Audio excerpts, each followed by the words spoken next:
Chapter 2 To Know or Not to Know. Knowledge is Power. F. Bacon. Many historical records testify to the importance of knowledge for humans. For example, Confucius, 551 to 479 BC, taught, "Learning without thinking leads to confusion. Thinking without learning ends in danger." And Aristotle, 384 to 322 BC, wrote, "By nature, all humans strive for knowledge." Religion, philosophy, art, science, mechanics, politics, and similar disciplines have undoubtedly offered quality answers to many questions and enabled advances in human lives.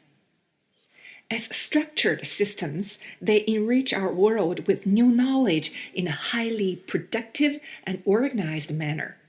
However, there are still great questions to which the mankind has no answer. Despite numerous attempts to find solutions, we still cannot explain many great mysteries. For instance, how was the universe formed? What existed before the Big Bang? What occurred during the Big Bang? How big is the universe, and what is its future like? How did life come to be? Where and how did the first living substance come to be?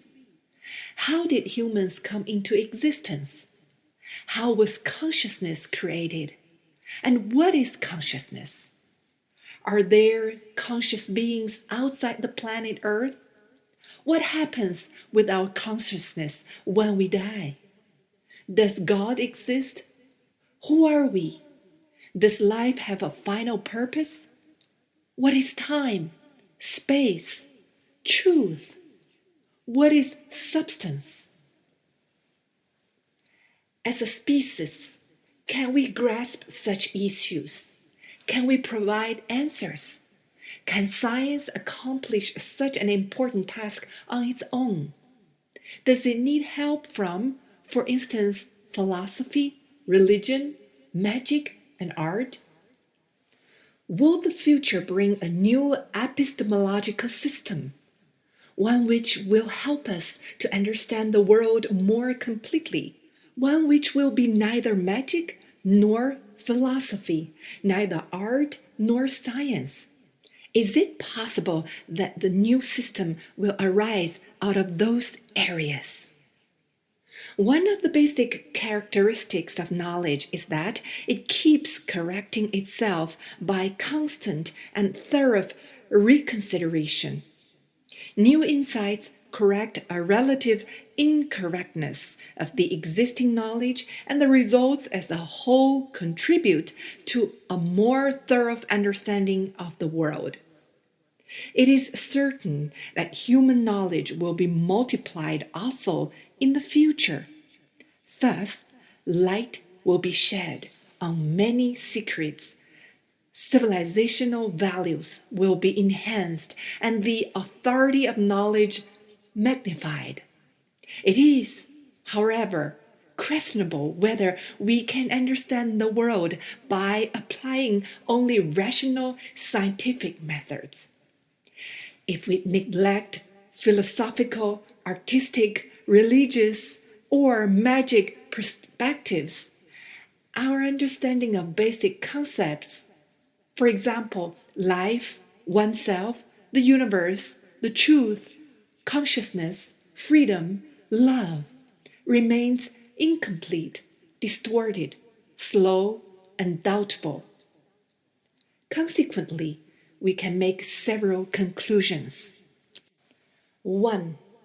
Many activities combined together contribute to a better understanding of the world. different approaches to understanding the world, which are reflected in the existence of different religions, philosophies, artistic styles, scientific statements, perspectives, and cultures, are a prerequisite for further development of human civilization, just as biodiversity is a prerequisite for biological evolution. Namely, many collective attempts enriched by immeasurable individual human efforts over thousands of years, tinted by diverse motives, premises, traditions, technical aids, and similar, form an intricate and magnificent mosaic which brings us closer to a better understanding of the world. This is why different approaches within science, philosophy, religion, art enrich our civilizational efforts and achievements, fighting once again the rigid scheme of a recurring pattern of activities. 2. Religion, philosophy, and art have often contended for the position of authority to interpret the world. They have sometimes grown into enemies who demeaned and excluded one another from the race to understand the world, and all that due to the narrowness of the human mind. Throughout history, many have boasted their monopolistic right to the truth, claiming that only their knowledge path, for example, religions, philosophical, scientific, or political one, is valid, both deriding and preventing different attempts at understanding the world. 3. Even today, knowledge contains some features of all previously mentioned human activities. That is why many features, for instance, games, spells, religions, traditions, philosophies, arts, science, to a greater or a lesser extent and in different forms, have influenced our understanding of the world. They also direct our future. The aim is to integrate different types of knowledge in a universal collection of human understanding. 4. Science, philosophy, mechanics, religion, magic, art, and similar will change in the future, and new cognitive activities will probably arise out of them.